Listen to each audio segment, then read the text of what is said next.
Something big is happening on the global stage, and it's shaking up everything we thought we knew about international relationships. Canada and the EU have just made moves that no one saw coming. These unexpected decisions could change the balance of power and influence, especially in North America and Europe. Please subscribe to our channel if you're enjoying. Why does this matter? Well, these moves have the potential to challenge established alliances and could lead to some serious shifts in trade, energy, and security policies. What exactly are Canada and the EU planning? Are we looking at something much bigger than we realize? Stay tuned as we break it down. Trump's stance on Canadian oil has taken a surprising turn. Not long ago, he insisted that the U.S. didn't need Canadian energy, but now, after his re-election, he's calling for the revival of the Keystone XL pipeline. This about-face has many asking, what's really behind this shift? The project, which was blocked by the Biden administration in 2021, had once been seen as a key part of America's energy independence strategy, reducing reliance on OPEC countries. Trump argues that reopening Keystone XL would help the U.S. secure its energy future and strengthen its economy. But the debate is far from simple. While many in the U.S. see Keystone XL as a way to boost energy production and create jobs, environmentalists and indigenous communities have raised serious concerns. The extraction of oil from Canada's tar sands can create up to 81% more greenhouse gases than conventional oil, worsening climate change. Critics argue that pushing forward with Keystone XL would put the U.S. at odds with its climate commitments under international agreements, like the Paris Accord. So, is the revival of Keystone XL a smart move for U.S. energy independence? Or does it ignore the bigger picture of long-term environmental consequences? This ongoing debate is about much more than oil. It's about our future energy choices and their global impact. The U.S. and Canada have one of the strongest energy partnerships in the world. Canada supplies about 60% of all crude oil imported by the U.S., totaling over 4 million barrels per day. American refineries, especially those designed for processing heavy crude from Canada's oil sands, depend on this supply. Any disruption in this trade could send shockwaves through the energy market, affecting gas prices, jobs, and long-term economic stability. Now, with Trump pushing to revive Keystone XL, the stakes are even higher. If completed, the pipeline would transport 830,000 barrels of oil daily from Alberta to U.S. refineries, making the U.S. less dependent on OPEC. Supporters argue that this would stabilize energy prices and create thousands of jobs, but not everyone agrees. Environmental activists and indigenous groups have been fighting Keystone XL for years, citing its threat to water sources, indigenous lands, and climate commitments. Studies show that extracting oil from Canada's tar sands produces up to 81% more carbon emissions than conventional crude. If the U.S. moves forward with the pipeline, it risks clashing with climate policies and facing legal challenges from indigenous nations. So, will economic necessity override environmental and political resistance, or is this battle far from over? The battle over the Keystone XL pipeline isn't just about oil, it's deeply tied to indigenous rights and environmental protection. Communities along the pipeline's proposed route, especially in Canada, have been fighting fiercely against its construction. The pipeline would pass through sacred lands and regions that are crucial to their cultural and spiritual practices. For these communities, it's not just about environmental damage, it's about protecting their heritage and way of life. On top of that, legal challenges have been mounting. Indigenous groups argue that the U.S. and Canadian governments haven't properly consulted them, violating their rights under both national and international law. These communities are taking legal action to stop the pipeline, demanding that their land and resources be respected. In many cases, the projects have already been delayed because of these lawsuits. Environmental concerns also weigh heavily. Oil sands extraction produces much higher carbon emissions than traditional methods, which exacerbates climate change. The pipeline's potential to pollute water sources and destroy ecosystems is another key point of opposition. Despite these challenges, Keystone XL supporters argue that it will create jobs and boost the economy. But for many indigenous groups, the cultural and environmental costs may never outweigh any economic benefits. The fight is far from over. Trump's relationship with NATO has always been rocky, but his erratic stance on NATO funding raised serious concerns among both allies and critics. During his presidency, he demanded that NATO members increase their defense spending to meet the 2% GDP target, often publicly criticizing countries like Germany for not meeting that goal. This stance led to a series of tense moments in international diplomacy, with Trump even questioning whether NATO was still relevant. For NATO allies, this rhetoric was troublesome. Many feared that Trump's approach could push the alliance to the breaking point. NATO's strength has always been rooted in the unity and commitment of its members, and Trump's unpredictable demands created uncertainty about America's long-term role in the alliance. While some countries increased their contributions, others worried that America was drifting away from its historic role as a global leader. Could Trump's policy signal the end of a long-standing partnership between the U.S. and its closest allies? The rising tensions and the shifting political landscape raise this unsettling question. With Trump's unpredictable foreign policy, it's possible that the U.S. might find itself isolated, with NATO's future in question. The consequences of this divide could be more far-reaching than many realize.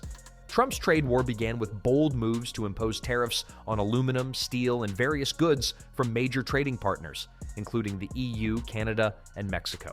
His goal was to protect American industries, but the consequences were immediate and far-reaching. Tariffs on steel and aluminum alone hit the EU and Canada hard, sparking a series of retaliatory tariffs from these countries. The EU slapped 20% tariffs on American cars, 25% on whiskey, and 30% on agricultural products, while Canada imposed similar penalties. These retaliatory measures didn't just hurt specific industries, they worsened global economic uncertainty. American businesses, especially those in manufacturing, saw a sharp drop in revenue as foreign markets became less willing to buy U.S. products. For instance, U.S. companies lost over $15 billion in revenue in the first year alone. On top of that, the cost of imported goods surged, causing inflation to rise and placing an additional burden on American consumers.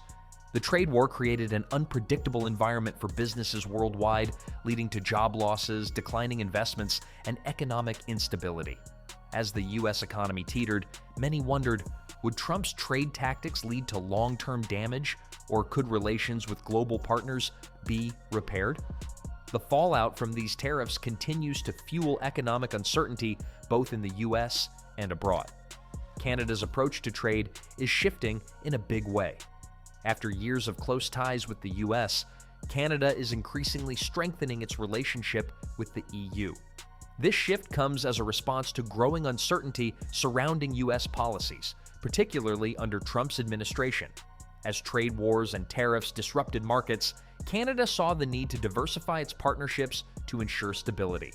By forging stronger trade agreements with the EU, Canada is positioning itself to tap into new markets, reduce dependence on the U.S., and secure its economic future. This pivot could have significant consequences for North American markets. If Canada continues to strengthen its ties with the EU, the long-standing economic reliance on the U.S. could begin to erode. This shift might lead to new trade routes, investment flows, and political alliances that could change the dynamics of trade in North America. Could Canada pivot away from the U.S. entirely? While it's unlikely that Canada would completely abandon its southern neighbor, its growing focus on European partnerships shows a willingness to rethink traditional alliances. As global trade patterns evolve, Canada may find itself in a unique position, balancing between two powerful economic partners, one to the north and one across the Atlantic. The question remains, how far will Canada go to break free from the U.S.'s shadow? The EU's influence in global trade is growing stronger, especially as the U.S. faces increasing instability. European leaders are capitalizing on the uncertainty created by Trump's foreign and trade policies. While the U.S. was once the dominant force in shaping global markets, the EU has been more strategic in positioning itself as a stable and reliable partner for countries around the world. Through trade agreements, economic cooperation, and global leadership on issues like climate change, the EU is stepping up in ways that directly challenge the U.S.'s former position of dominance. European leaders have been quick to seize opportunities left by Trump's policies. From the EU-Canada trade deal to closer ties with emerging economies, European nations have been expanding their reach. While Trump focused on protectionism, Europe embraced free trade and multilateralism, presenting itself as a more appealing option for countries looking for stable, long-term partners. This shift is undermining America's global standing, as countries question whether the U.S. can still be trusted to lead the way. Trump's America First approach has created a power vacuum, and the EU is filling it with strategic alliances that not only boost its economy, but also increase its political clout. As the U.S. deals with internal struggles and diminishing influence, Europe is setting the stage for a new era of global leadership. Rumors are swirling about Canada's geopolitical future, and some believe the country could be looking beyond North America for stronger partnerships. With growing tensions in U.S.-Canada trade and Trump's unpredictable policies, Canada is exploring new economic and political alliances. The biggest question: could Canada be shifting toward deeper integration with the European Union? The EU-Canada Comprehensive Economic and Trade Agreement, CETA, already provides a foundation for closer ties. Trade between Canada and the EU is booming, and leaders on both sides are pushing for even stronger cooperation. Some analysts speculate that Canada may seek even deeper integration, possibly aligning itself more closely with European policies on trade, climate, and defense. If this happens, North American geopolitics could change drastically. For decades, Canada has been a key U.S. ally, but stronger EU ties could shift its economic and diplomatic priorities. A move away from U.S. influence would weaken North American unity, potentially altering military alliances and economic structures. Is Canada truly considering a new geopolitical path? Or is this just a strategy to reduce its reliance on the U.S.? The possibility alone is enough to spark concerns in Washington. If Canada pivots, the power dynamics of North America may never be the same again. Trump's economic policies have left the U.S. economy on shaky ground, with signs pointing toward a looming recession. Under his administration, stock markets experienced significant turmoil, with sharp drops in the Dow Jones and NASDAQ. Investor panic became a real concern, as uncertainty and unpredictable trade wars with key allies like the EU and China undermined confidence. Unemployment rates initially dropped, but soon businesses began struggling to keep up with rising costs due to tariffs, and job cuts followed. Industries that relied on imports, like manufacturing, saw losses, especially in places like the Midwest, where companies had to scale back production. As these businesses faltered, the middle class felt the squeeze, with rising costs of living and stagnant wages. The real consequences of Trump's policies are becoming clearer. The trade wars have disrupted global supply chains, leading to inflation and consumer price increases. Small businesses that once thrived in the U.S. now face difficulty surviving in an unstable market. All of this has led to fears that the U.S. could be heading toward a severe recession, one where the working class suffers the most. With the stock market struggling, businesses closing, and uncertainty around every corner, the future of the U.S. economy remains uncertain. The Republican Party is facing deep internal divides, and much of the tension stems from Trump's leadership. As his economic policies continue to falter, GOP leaders are increasingly worried about the long-term consequences for the party. Some are quietly opposing his approach, but fear of alienating Trump's base has kept many from speaking out publicly. This silent opposition highlights a growing rift within the party, as members struggle to balance loyalty to Trump with the need for a more stable economic direction. The fear of an economic collapse looms large over the party's future.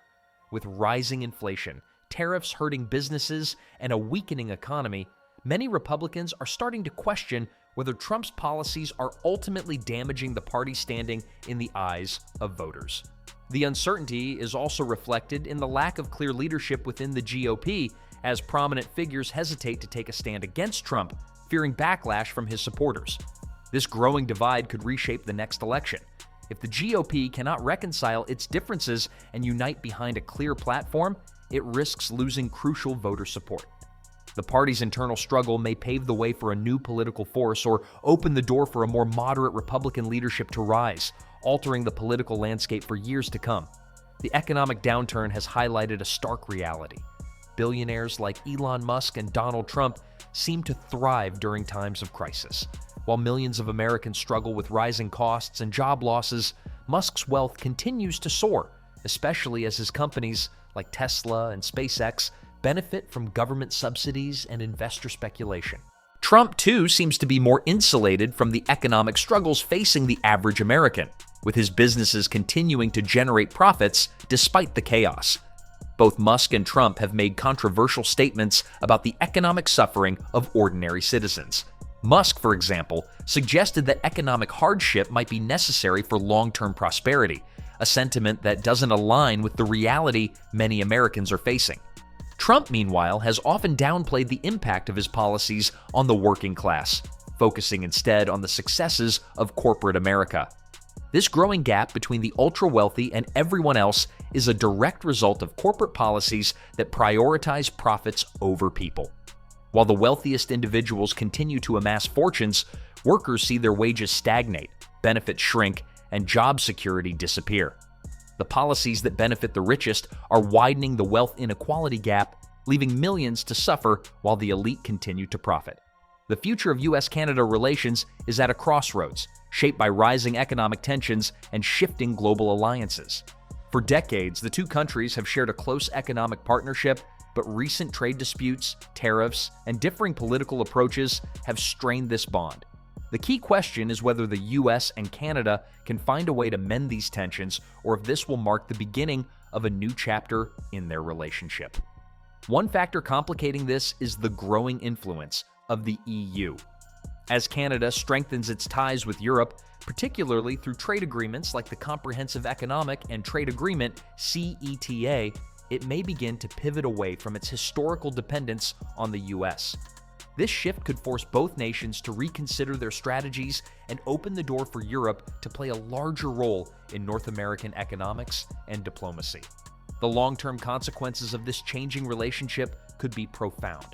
A breakdown in U.S.-Canada relations could lead to disrupted trade, economic instability, and a shift in security dynamics within North America. On the other hand, if both countries can find common ground, it could lead to a stronger, more resilient economic partnership. The next few years will be crucial in determining whether these nations can continue to cooperate or if they are heading toward greater conflict. Trump's budget cuts have had a devastating impact on America's social infrastructure, particularly in areas like education, veteran services, and welfare. By slashing funding to these crucial programs, many Americans are left without the support they need. Public schools are facing budget shortfalls, leading to teacher layoffs, larger class sizes, and a decline in educational quality, especially for low-income students.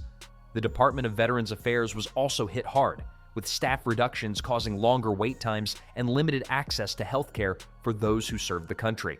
Meanwhile, the welfare system saw cuts that left millions of vulnerable families without the help they rely on for food, housing, and other basic needs. As the economy falters, these cuts only exacerbate the instability in essential public services. Healthcare is another area suffering, with Medicaid funding slashed, leaving millions of low-income individuals without access to vital care. The ripple effect of these decisions reaches every corner of society. Senior citizens and families with disabilities are hit hardest as they face longer wait times for benefits and reduced access to services. The social cost of these ongoing policies is significant. By prioritizing corporate tax cuts and military spending, the most vulnerable in society are paying the price with their livelihoods. These decisions are deepening the divide between the rich and the rest of America, leaving essential services in jeopardy. The world is shifting, and the future of global alliances hangs in the balance. If Canada deepens ties with the EU, will North America's power structure change forever? With the U.S. facing internal struggles, could new alliances reshape global stability? What do you think? Comment below and join the conversation.